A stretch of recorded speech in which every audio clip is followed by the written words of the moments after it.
Hi, എൻ്റെ video കാണുന്ന എല്ലാ കൂട്ടുകാർക്കും സുഖമാണല്ലോ.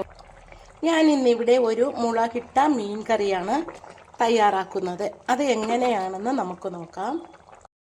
ചൂര മീൻ കറി തയ്യാറാക്കാനായിട്ട് ഒരു ചട്ടി അടുപ്പിലേക്ക് വച്ചു കൊടുക്കാം. ചട്ടിയിലേക്ക് ഒരു ടേബിൾ സ്പൂൺ വെളിച്ചെണ്ണ ഒഴിക്കാം. എണ്ണ ചൂടാകുമ്പോൾ ഒരു സ്പൂൺ കടുക് ഇട്ട് കൊടുക്കാം.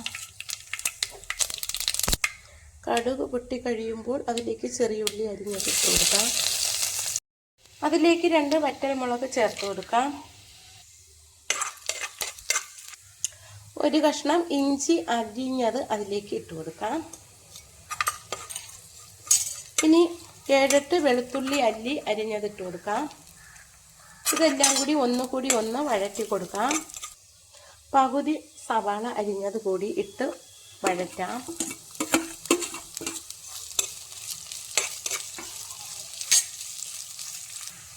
ഇതിലേക്ക് ഇനി 1 സ്പൂൺ ഉലുവ വറുത്ത് പൊടിച്ചത് ഇട്ട് കൊടുക്കാം. 1/2 സ്പൂൺ കുരുമുളക് പൊടി ഇട്ട് കൊടുക്കാം. എന്നിട്ടൊന്ന് വഴറ്റാം. 1 ടൊമാറ്റോ അരിഞ്ഞത് ചേർത്ത് കൊടുക്കാം. 2-3 പച്ചമുളക് അരിഞ്ഞതും കൂടി ചേർത്ത് കൊടുക്കാം. എന്നിട്ട് ഒന്നും കൂടി ഒന്ന് വഴറ്റാം. 1/2 സ്പൂൺ മഞ്ഞൾപ്പൊടി ചേർത്ത് കൊടുക്കാം. 2 ടേബിൾ സ്പൂൺ മുളക് പൊടി ചേർക്കാം. 1 ടേബിൾ സ്പൂൺ കാശ്മീരി മുളക് പൊടി ചേർക്കാം. 1 ടേബിൾ സ്പൂൺ മല്ലിപ്പൊടി ചേർക്കാം. ഇനി നമുക്കിത് കുറച്ച് സമയം ഒന്ന് തീ ഓഫ് ചെയ്തിട്ട് വഴറ്റി കൊടുക്കാം, അല്ലെങ്കിൽ കരിഞ്ഞു പോകും. മുളക് പൊടിയുടെയും മല്ലിപ്പൊടിയുടെയും പച്ചമണം മാറുന്നത് വരെ ഒന്ന് വഴറ്റി കൊടുക്കാം. മുളക് പൊടിയുടെ കളറൊക്കെ മാറി വന്നു. ഇനി നമുക്കിതിലേക്ക് കുടംപുളി ആദ്യമേ ഞാൻ കുതിരാൻ വെച്ചിരുന്നു. കഴുകിയിട്ടാണ് കുതിരാൻ വെച്ചത്. ഇത് നമുക്ക് അതിലേക്ക് ഒഴിച്ചു കൊടുക്കാം. കുതിരാൻ വെച്ച കുടംപുളി അതിലേക്ക് ഒഴിച്ചു കൊടുക്കാം. ഇനി തീ ഓൺ ചെയ്തിട്ട് നമുക്ക് ഇതൊന്ന് ഇളക്കി കൊടുക്കാം. കുറച്ച് വെള്ളം കൂടി ചേർത്ത് കൊടുക്കാം. എന്നിട്ട് നമുക്ക് അതിലേക്ക് ഒരു കൊത്ത് കറിവേപ്പില ഇട്ട് കൊടുക്കാം. ഇനി നമുക്കതിലേക്ക് പാകത്തിന് ഉപ്പ് ചേർത്ത് കൊടുക്കാം. ഉപ്പ് നീരാണ് ഞാൻ ഒഴിച്ചു കൊടുക്കുന്നത്.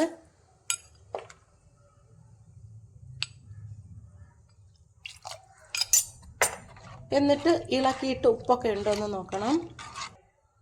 ഇത് തിളയ്ക്കുമ്പോൾ നമുക്ക് മീൻ കഷ്ണങ്ങൾ ഇട്ട് കൊടുക്കാം. ചൂര മീനാണ് ഇത്. നെമ്മീൻ ചൂരയാണ് വെട്ടി കഴുകി വൃത്തിയാക്കി വെച്ചിരിക്കുന്നത്.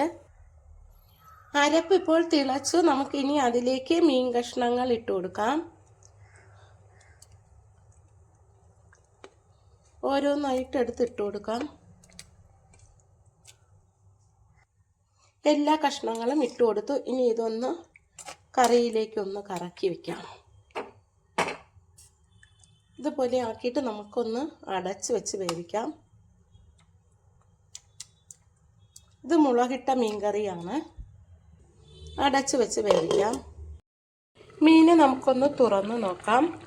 വെന്ത് വരുന്നുണ്ട്. ഈ മീൻ നമുക്കൊന്ന് കറക്കി വെച്ച് കൊടുക്കാം. കുറച്ച് സമയം കൂടി വേവിക്കാം. മീൻ കറി നന്നായിട്ട് വെന്ത് വരുന്നുണ്ട്. കുറച്ച് കറിവേപ്പിലയും കൂടി ചേർത്ത് കൊടുക്കാം. അപ്പോൾ നല്ല ടേസ്റ്റ് ആയിരിക്കും. എന്നിട്ട് ഒന്നുകൂടി ഒന്ന് കറക്കി വെച്ച് കൊടുക്കാം. ഒരു 2 മിനിറ്റും കൂടെ ആകുമ്പോൾ നമുക്ക് തീ ഓഫ് ചെയ്ത് കൊടുക്കാം. ഇപ്പോൾ നമ്മുടെ മീൻ കറി റെഡി ആയിട്ടുണ്ട്. നല്ല ചാറോട് കൂടിയ മീൻ കറിയാണ് ഇത്. കുടംപുളി ഇട്ട് വെച്ച മീൻ കറിയാണ്. ഞാൻ തയ്യാറാക്കിയ ഈ മീൻകറി ഇഷ്ടമായെങ്കിൽ എല്ലാവരും ഇതുപോലെ ഒന്ന് ട്രൈ ചെയ്ത് നോക്കണം. നല്ല ടേസ്റ്റാണ്. കപ്പയുടെ കൂടെയും ചോറിൻ്റെ കൂടെയും ചപ്പാത്തിയുടെ കൂടെയും ഒക്കെ കഴിക്കാൻ പറ്റും. ഇങ്ങനെ തയ്യാറാക്കിയാൽ ഇത് 2-3 ദിവസം വരെ കേടാവത്തില്ല. കുടംപുളിയും പുളിയും മുളകും മാത്രമാണ് വെച്ചത്. എൻ്റെ ഈ വീഡിയോ ഇഷ്ടമായെങ്കിൽ ആദ്യമായി കാണുന്നവരെല്ലാം ഒന്ന് സബ്സ്ക്രൈബ് ചെയ്യണം, സപ്പോർട്ട് ചെയ്യണം. അടുത്തൊരു വീഡിയോയുമായിട്ട് വരാം. Thank you.